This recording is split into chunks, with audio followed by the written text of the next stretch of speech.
नमस्कार दोस्तों, आप सभी का आपके YouTube channel youth star online classes में स्वागत है। दोस्तों, आज हम लोग इस वीडियो में बात करने वाले हैं केवीएस एग्जाम से संबंधित जो महत्वपूर्ण प्रश्न आपके मन में इस समय आ रहे हैं, उन सभी का जवाब आपको इस वीडियो में मिलने वाला है। ठीक है दोस्तों, सबसे पहले बात करेंगे हम लोग कि जो आपका आंसर की, ठीक है, 6 मार्च को जारी किया गया था और 12 मार्च तक आपको इस पे ऑब्जेक्शन करने का लास्ट डेट रखा गया था। अब ये लास्ट डेट खत्म हो चुका है। बहुत से प्रश्नों पर ऑब्जेक्शन किया गया है। किसी किसी शिफ्ट में 20 से 22 प्रश्न तक गलत हैं और इन पे ऑब्जेक्शन किया गया है। ठीक है, तो फाइनल आंसर की आपकी कब तक आएगी, संशोधित जो आंसर की है वो कब तक जारी की जाएगी, साथ में कितने नंबर तक आपको फ़ायदा मिलने वाला है, उसके बाद जो आपका पीआरटी या अदर जो पोस्ट हैं जिनका एग्ज़ाम एक से अधिक शिफ्ट में कराया गया है, तो उनको कितना ज़्यादा मार्क्स मिलेगा नॉर्मलाइजेशन में। ठीक है, तो इस पर भी बात करेंगे। साथ में आपका रिजल्ट कब तक जारी किया जाएगा, कब तक आपके इंटरव्यू के डेट आ जाएंगे, आपको इंटरव्यू के लिए कितना टाइम मिलेगा, ठीक है, रिजल्ट आने के बाद, साथ में कितने मार्क्स आपके बन रहे हैं ताकि आप इंटरव्यू की तैयारी अपनी अभी से ही शुरू कर सकें। तो सभी बातों पर चर्चा करेंगे। चलिए शुरू करते हैं इस वीडियो को। दोस्तों, सबसे पहले बात कर लेते हैं कि आपकी फाइनल आंसर की कब तक आएगी। तो दोस्तों, 6 मार्च को आंसर की जारी की गई थी और 12 मार्च तक आपका ऑब्जेक्शन करने का लास्ट डेट रखा गया था। ठीक है, तो ऑब्जेक्शन जब आपने कर दिया, इसके बाद जो ये क्वेश्चन है ये विषय विशेषज्ञ के पास भेजा जाता है चेक करने के लिए। ठीक है, तो जो विषय विशेषज्ञ होते हैं यानी सब्जेक्ट एक्सपर्ट होते हैं, वो उस क्वेश्चन को चेक करते हैं। ठीक है, उसके बाद जाके वो आयोग के पास उसको लिखित रूप में भेजते हैं, तब जाके आयोग उस आंसर को चेंज करके फिर दोबारा जारी करता है। तो कम से कम इस पूरे प्रोसेस में आपको लगेंगे 10 दिन। ठीक है, केवीएस अगर कितना भी फास्ट काम करे, 10 दिन उसको कम से कम इसमें लगने वाले हैं। तो कहीं ना कहीं जो आपका आंसर की है, जो फाइनल आंसर की है, वो 22 मार्च तक जारी कर दिया जाएगा। ठीक है, 22 मार्च तक आपका फाइनल आंसर की आने वाला है। अब आगे बात करते हैं दोस्तों कि कितने नंबर तक आपको फ़ायदा मिलेगा।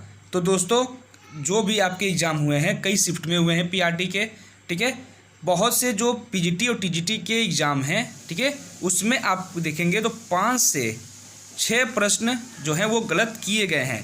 ठीक है, आयोग ने उसका गलत आंसर दिया है।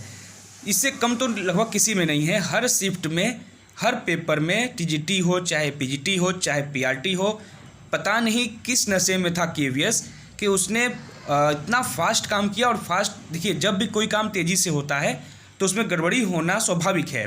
तो केवीएस के साथ भी वैसा ही हुआ। ये मेट्रो की तरफ भाग रहा था। ठीक है, तो जब मेट्रो की तरफ भागेंगे तो गड़बड़ियाँ तो होंगी ही।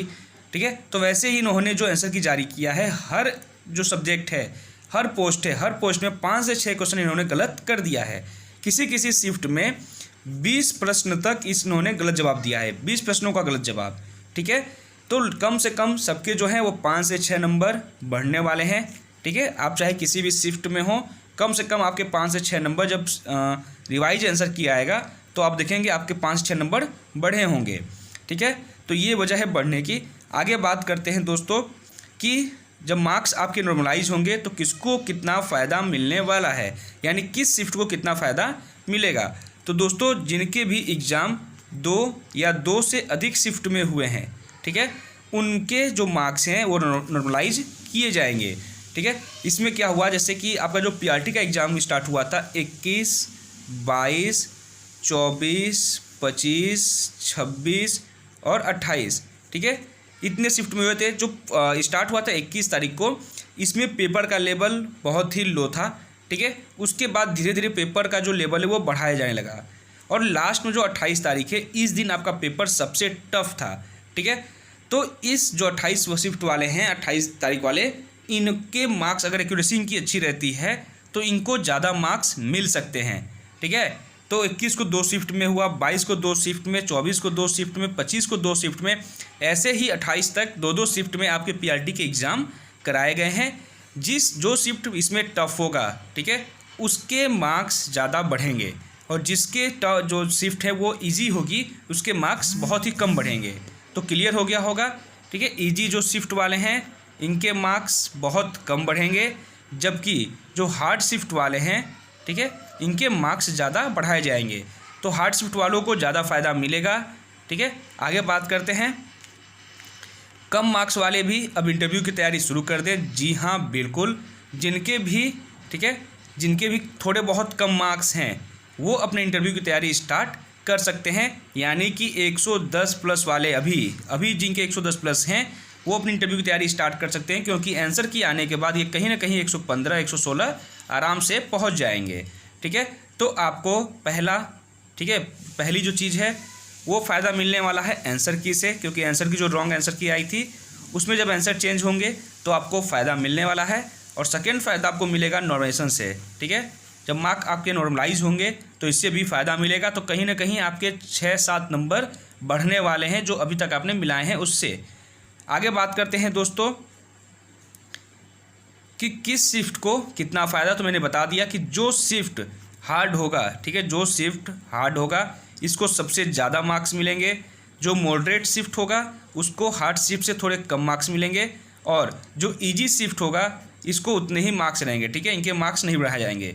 तो सबसे ज़्यादा फ़ायदा होता है नॉर्मलाइजेशन में हार्ड शिफ्ट वालों को। ठीक है दोस्तों, आगे बात करते हैं कि रिजल्ट आपका कब तक आएगा। तो दोस्तों 12 तारीख आंसर की लास्ट डेट थी। इसके 10 दिन बाद यानी 22 मार्च तक आपका जो फाइनल आंसर की है यानी रिवाइज आंसर की उसको जारी कर दिया जाएगा। और आंसर की जारी करने के बाद 5 से 6 दिन के अंदर में, ठीक है, अगर हम लोग मैक्सिमम लेके चलें तो 30 मार्च तक आपका जो रिजल्ट है वो जारी कर दिया जाएगा। क्योंकि आप देख रहे हैं KVS बहुत ही फास्ट काम कर रहा है, तो उसके हिसाब से बात करें हम लोग तो फाइनल आंसर की आपकी 22 मार्च तक और आपका रिजल्ट 30 मार्च तक जारी कर दिया जाएगा।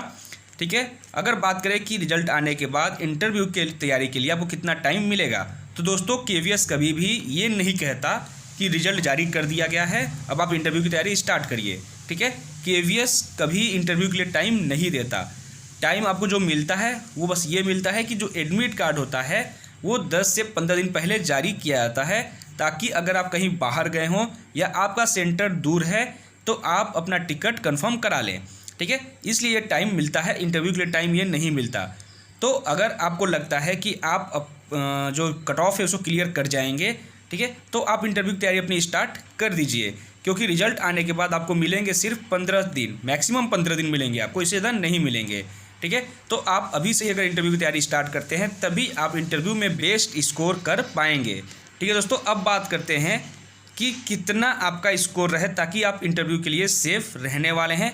तो दोस्तों अगर बात करें PGT की कट ऑफ की, तो आप चाहे किसी भी पोस्ट के लिए हों, मैक्सिमम ये बात होगी। ठीक है, ये मैक्सिमम नंबर है। ठीक है, तो अगर आप PGT के किसी भी पोस्ट के लिए हैं और आपके मैक्सिमम जनरल में 125 नंबर तक बन रहे हैं तो आप पूरी तरह सेफ रहने वाले हैं। दोस्तों जो ये मार्क्स हैं, कोई जो आपका सब्जेक्ट है PGT में उसके पेपर बहुत ही हार्ड बनाए गए थे, ठीक है, और कोई ईजी बनाए गए थे। तो हम लोग अगर बात करें जो हार्ड पेपर हैं उसमें आप -4 कर दीजिएगा। ठीक है, -4 यानी 120 नंबर तक जो हार्ड पेपर बनाए गए, जैसे केमिस्ट्री का हार्ड था, इंग्लिश का हार्ड था। ठीक है, तो वैसे जो पेपर आपके बनाए गए थे उसमें आप 4 से 5 नंबर और कम कर दीजिएगा इन कट ऑफ से। ठीक है, वैसे ही EWS की बात करें तो अगर आपके 118 के आसपास मार्क्स बन रहे हैं तो आप PGT की इंटरव्यू की तैयारी स्टार्ट कर सकते हैं, आप चाहे किसी भी सब्जेक्ट से हों। OBC की बात करें तो 123 नंबर, SC की बात करें तो 115 नंबर और ST की बात करें तो 112 नंबर। दोस्तों अब मैंने फिर से कहा आपसे कि अगर आपका पेपर हार्ड था, ठीक है, आपका पेपर हार्ड था तो आप इसमें से 4-5 नंबर कम कर सकते हैं। ठीक है, जैसे जो PGT केमिस्ट्री है, PGT इंग्लिश है, उसके बाद PGT कॉमर्स है, ठीक है, इनके पेपर जो हार्ड बनाए गए थे इसलिए उनकी कट ऑफ कम जाएगी। ठीक है, लेकिन अगर आपके इतने मार्क्स हैं, ठीक है, आप चाहे किसी भी पोस्ट से हों, मैक्सिमम आपके इतने मार्क्स हैं तो आप इंटरव्यू के लिए सेफ रहने वाले हैं PGT के किसी भी सब्जेक्ट के लिए। वहीं बात करें दोस्तों TGT की, ठीक है, तो TGT में अगर आप जनरल कैटेगरी से हैं और आपके 120 के आसपास मार्क्स बन रहे हैं, आप चाहे किसी भी पोस्ट के लिए अप्लाई किए हों, आप सेफ रहने वाले हैं इंटरव्यू के लिए। वहीं EWS के लिए 115, OBC के लिए 118, SC के लिए 112 और ST के लिए 108 नंबर पूरी तरह सेफ रहेगा इंटरव्यू के लिए, आप चाहे TGT के किसी भी पोस्ट के लिए अप्लाई किए हों। वहीं बात करें PRT की, तो PRT के लिए दोस्तों जनरल कैटेगरी से अगर आप हैं, ठीक है, और आपके 110 सही हो रहे हैं तो आप सेफ़ हैं। EWS के लिए 105, OBC के लिए 108, SC के लिए 103 और ST के लिए 100 नंबर पूरी तरह सेफ रहेगा PRT में इंटरव्यू के लिए।